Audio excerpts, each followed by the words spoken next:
Hello, my name is Chandra, and it must be autumn because all the pumpkin things are happening. And this is a sourdough 100% spelt pumpkin boule, so a round crusty bread.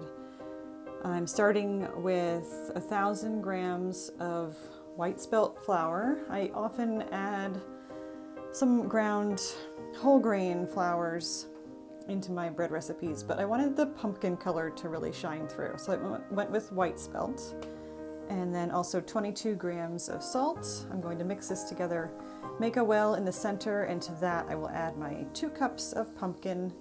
That was about 500 grams. And then I added water to get up to 775 grams, which is much more than I typically would use in a spelt recipe. Spelt does not take up as much water as a modern wheat. So it's usually closer to 700 or even 650 grams of liquid, but with the puree, we are using a lot more liquids. Now I'm adding 120 grams of my sourdough starter, and I will mix all this together. I'm kind of showing you how much starter I still have in this jar, and what I'll do with that is put it right back in the refrigerator. I won't feed it when there's that much in there. There's probably 3 inches in the bottom of that jar, and I'll use it right out of the refrigerator. I never have to discard when it gets down low, or I've just got a little bit around the edges. I will feed it, let it bubble up at room temperature, and then back into the refrigerator, and it will last in there for a while. If you don't bake every week, you might need to refresh it once, take a little bit out. You can use your discard in stuff, pancakes and whatnot. But you do need to get it active again if you're not baking every week. But as long as you're baking once a week, that starter is perfectly fine, just in the refrigerator. Here I'm kind of figuring out exactly how much water does need to be in here, which is how I got to the 775 total liquids. And you might find if you're using a canned pumpkin, I made this pumpkin puree from last year's jack-o'-lanterns actually, and I can link that video below. But if you're using a canned pumpkin, they're a little thicker, so you might even need more water, maybe 800 or 850. So just kind of keep going until you get to a good shaggy dough where all the flour can be incorporated in the first go round here.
Another 30 minutes later, and I'll do my third and final stretch and fold.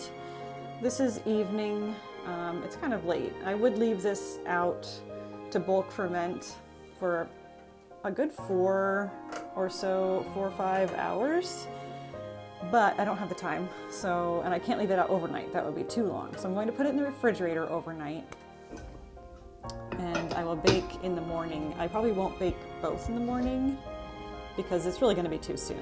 So I'll leave one for a little longer and bake that later.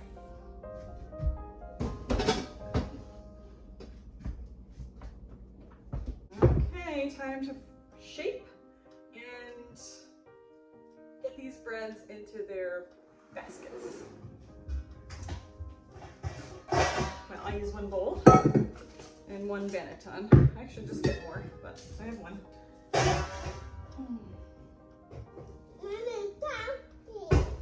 I'm talking.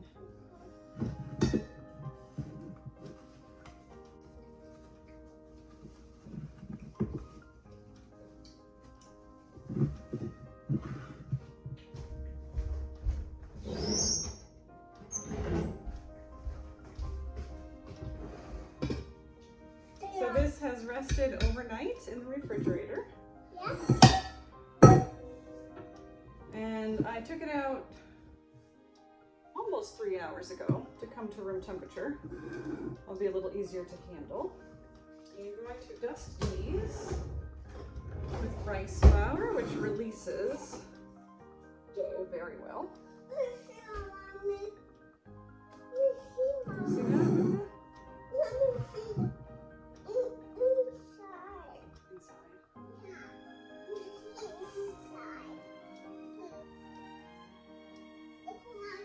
The other one too. I'm not going to move that one. Looks the same. Okay. Now, take a little bit of water. Yep. For the counter. And to help me get the dough out, I'm going to do one stretch. Oh, it's still cold, but it's soft. You're going to help me? Okay, nope, yep, take your hands out of there.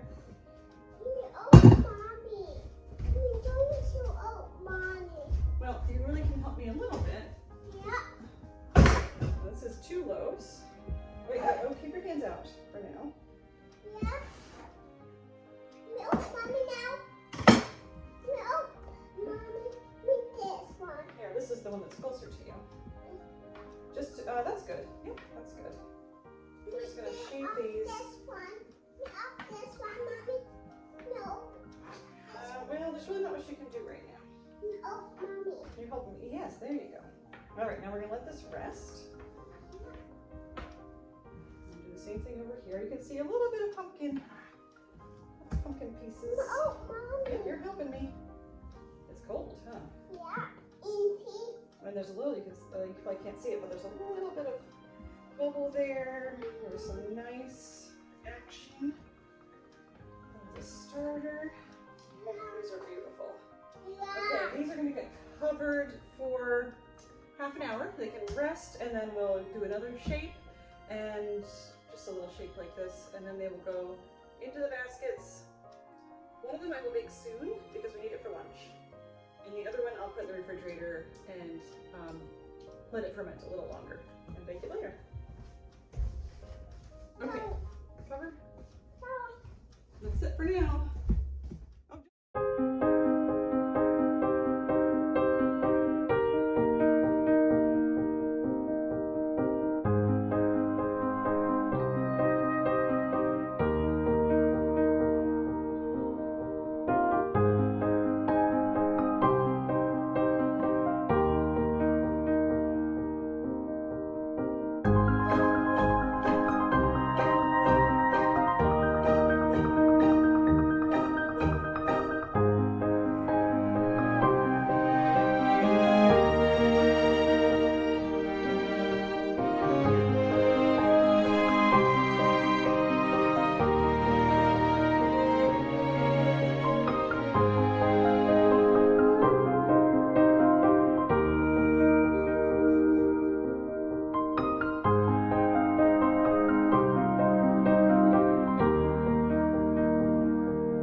This smelled so good, so pumpkin-y, and this picture is what happened to it just an hour later, or maybe even less. we devoured it for lunch. I'm putting my bread in the oven.